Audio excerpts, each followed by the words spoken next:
Oke, baik. Bismillahirrahmanirrahim. Bisa dimulai ya. Bisa banget. Assalamualaikum warahmatullahi wabarakatuh. Waalaikumsalam warahmatullahi wabarakatuh. Bismillahirrahmanirrahim. Tanpa saya buka karena sepertinya tadi presentator sebelumnya sudah buka semua. Jadi langsung saja. Di sini saya akan menjelaskan terkait writing motivation atau motivasi dari menulis. Jadi di sini akan saya jelaskan terkait kiat-kiat menulis bagi seorang yang ingin menjadi penulis. Ya, tentunya untuk penulis yang masih pertama kali itu disebut dengan penulis pemula begitu. Nah, ya sebelumnya di sini receh sih sebenarnya karena kalian dari baru tahu tentang pendidikan pun sudah tahu apa sih itu menulis, membaca itu sudah dasar banget. Jadi kalau di sini menulis itu adalah melahirkan pikiran atau perasaan gitu seperti diungkapkan. Jadi ketika misal saya menulis karena saya menyalurkan pendapat, perasaan saya itu disebut dengan tulisan atau menulis. Nah, di sini ada beberapa pertanyaan seputar aktivitas dari menulis. Yang pertama, why do we have to write? Jadi mengapa kita kok harus menulis gitu? Nanti akan saya jabarkan semuanya. Kemudian yang kedua, what will be gained by writing? Jadi apa sih yang akan kita peroleh dari aktivitas menulis? Kemudian yang ketiga, what are writing tips for beginner? Jadi kira-kira apa sih tips-tips bagi seorang penulis pemula? Kemudian yang selanjutnya, what are the types of writing? Jadi ada jenis apa saja sih, ada tipe apa saja dari tulisan begitu ya. Oke, lanjut yang pertama. Kita jawab pertanyaan yang pertama. Katanya di sini why do we have to write? Jadi beberapa alasan mengapa sebaiknya kita menulis. Jadi ada beberapa alasan yang sudah saya simpulkan di PPT saya, sahabat-sahabat. Yang pertama di sini giving information. Jadi ketika kita menulis, maka sebenarnya kita akan memberikan informasi. Kayak misal, kalian baca buku, baca koran, baca informasi yang ada di blog dan lain sebagainya itu karena sebelumnya ada yang nulis. Jadi kalau kita gak nulis itu gak bakalan ada informasi yang akan disampaikan begitu.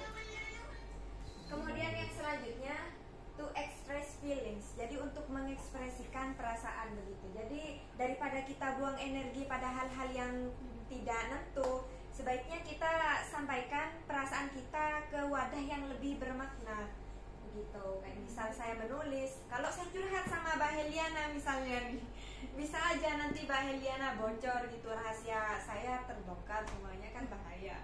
Jadi lebih baik saya tulis saja nih perasaan saya. Misal, kok sebenarnya Satya sedang jatuh cinta sama Mas Alan gitu misalnya. Misal ya. Kemudian yang selanjutnya, writing is the advice of scholars. Jadi di sini ada pesan yang sangat menohok dari Imam Al-Ghazali. Katanya begini, jika kamu bukan seorang anak raja maka menulislah. Ceklah beni anak raja, ki bukan anak seorang ulama besar. Jadi kita menulis gitu, karena dengan menulis kita bisa bermanfaat untuk diri kita sendiri juga buat orang lain. Yang selanjutnya, makes you a stable person. Jadi kalau kita menulis, saya pikir kalian ini bakal menjadi pribadi yang stabil begitu. Menulis menjadikanmu pribadi yang dinamis dan stabil, sebab emosi dan energi yang sudah disalurkan ke dalam ide-ide yang lebih kreatif begitu. Daripada saya marah ke kalian, misal saya kesal, lebih baik saya tulis jadi sebuah esai bagaimana sih caranya mengendalikan emosi. Kemudian yang selanjutnya,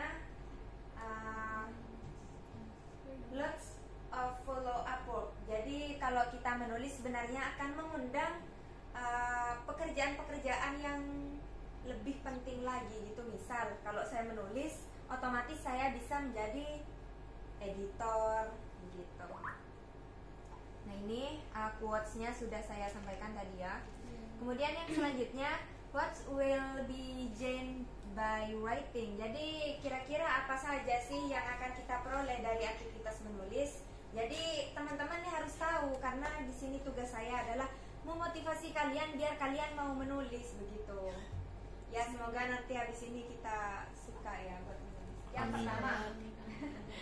Yang pertama, bisa menjadi sumber tulisan. Nah ini sebenarnya yang paling penting dan paling menjemput impian saya untuk menjadi penulis sebenarnya, karena dengan menjadi penulis ini bisa menjadi sumber penghasilan.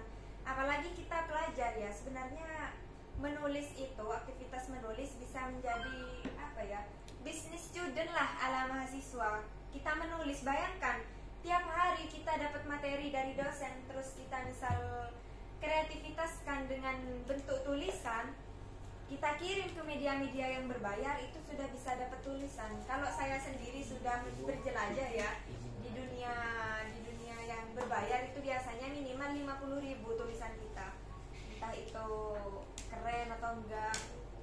Kemudian yang kedua, mengasah kreativitas, memperluas wawasan dan sebagai media pembelajaran. Jadi tulisan sebenarnya sudah media paling awam, bukan paling awam sih, paling dasar lah dalam media pembelajaran. Jadi pastinya dari pas kita mulai belajar itu sudah kita kenalkan dengan tulisan, ya bacaan gitu.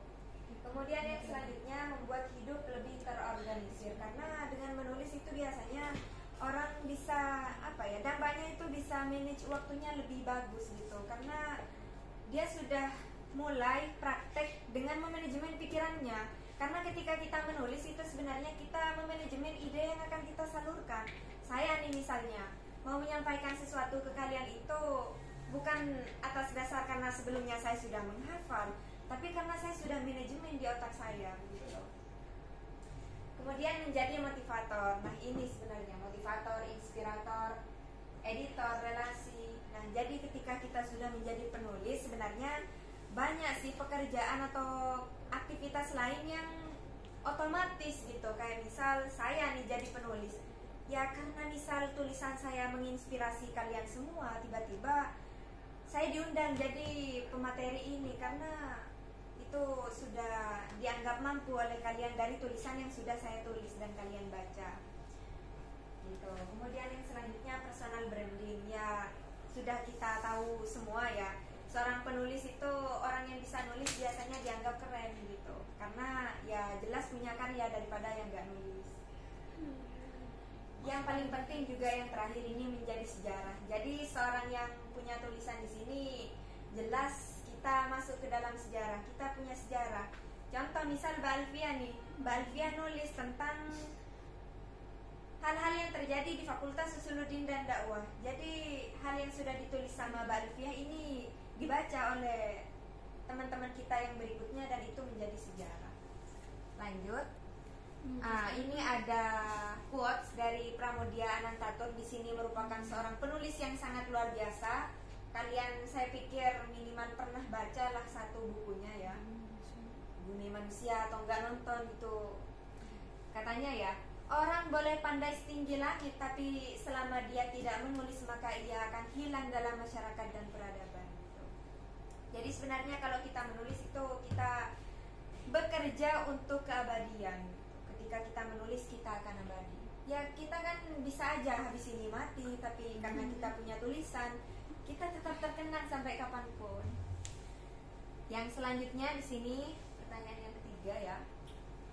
What's are writing types for beginner? Jadi apa saja sih kiat menulis untuk pemula? Yang pertama di sini, bulatkan niat dan komitmen. Jadi sebenarnya gak berlaku cuma buat untuk menjadi penulis ya. Untuk jadi apa saja sebenarnya membulatkan niat itu perlu. Kalau sudah bulat, sekalipun kamu sibuk, itu pasti punya waktu untuk menulis gitu. Kemudian mulai biasakan membaca. Jadi apa yang akan kita tulis kalau kita gak suka baca? Jadi minimal yang pertama buat sahabat-sahabat sekalian, kalau kalian mau jadi penulis pemula yang super, itu kalian harus mulai dari kebiasaan membaca kalian.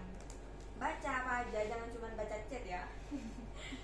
Yang selanjutnya, tulis apa saja ide yang ada di otak. Tulis ide sederhana. Jadi apa saja yang sudah ada di dalam pikiran kita, perasaan kita itu ditulis saja. Kayak misal hari ini saya sedang ada di EJSC, benar ya? Iya. Saya sedang belajar untuk PD karena saya sedang praktek public speaking, yang merupakan materi public speaking dari dosen Ibu Heni misalnya. Itu sudah bisa kita tuangkan. Sesederhana itu sebenarnya menulis. Kemudian yang selanjutnya, pilih platform menulis yang sesuai gitu. Kalau misal nih, Mbak Alina atau Mas EN misalnya di sini suka nulis sastra atau hal-hal yang apa ya, bersifat cerita, itu sekarang banyak loh platform yang sesuai dengan ide kalian gitu. Kayak misal kalian bisa nulis webpad karena kalian suka menulis cerita, atau enggak kalian suka menulis esai, misal kalian juga santri, itu banyak kayak misal duta santri dan lain-lainnya itu. Kemudian yang selanjutnya, konsisten menulis apa saja, minimal 5 baris sehari. Jadi hal yang paling penting sebenarnya dalam setiap proses itu adalah konsistensinya, teman-teman.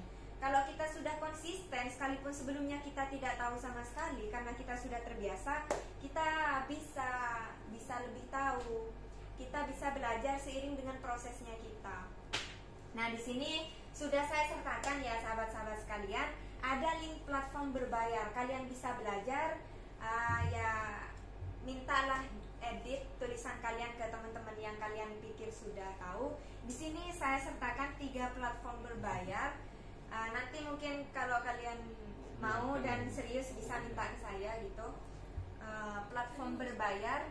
Kemudian di sini juga ada cerita dari Elizabeth Bedinter. Di sini merupakan seorang perempuan yang menulis tentang gender ya. Dia ini mendapatkan penghasilan yang sangat fantastis, bombastis begitu karena aktivitas menulisnya. Jadi kalau kalian orientasi hidupnya uang, sebenarnya bisa banget nih jadi pinter sekaligus jadi kaya, karena dengan menulis kalian juga bisa kaya. Oke, gitu ya. Nah, yang selanjutnya, what are the types of writing? Jadi di sini apa saja sih tips atau jenis dari tulisan? Ini yang terakhir ya, ada 2 jenis dari karya tulis. Jadi ada karya ilmiah dan non ilmiah gitu ya. Yang pertama di sini karya tulis ilmiah, seperti yang sudah kalian tahu, ada artikel ilmiah, literatur ilmiah dan lain sebagainya. Itu tanpa saya jabarkan satu persatu, saya pikir kalian sudah tahu. Kemudian tulisan non ilmiah bisa berupa puisi, novel, naskah cerita, cerpen dan lain sebagainya. Nah, jadi karena saya gak cuma mau motivasi tanpa saya punya bukti, di sini saya sudah menulis beberapa tulisan ringan saya. Teman-teman bisa baca lewat IG saya, Anissa Nizara, di follow. Nah, itu sih. Kira-kira itu saja nih, semoga yang sudah saya sampaikan bisa memotivasi sahabat-sahabat sekalian untuk menjadi penulis pemula, karena sudah sesuai banget nih dengan prodi kita. Oke, baik, terima kasih. Lanjut, Mbak.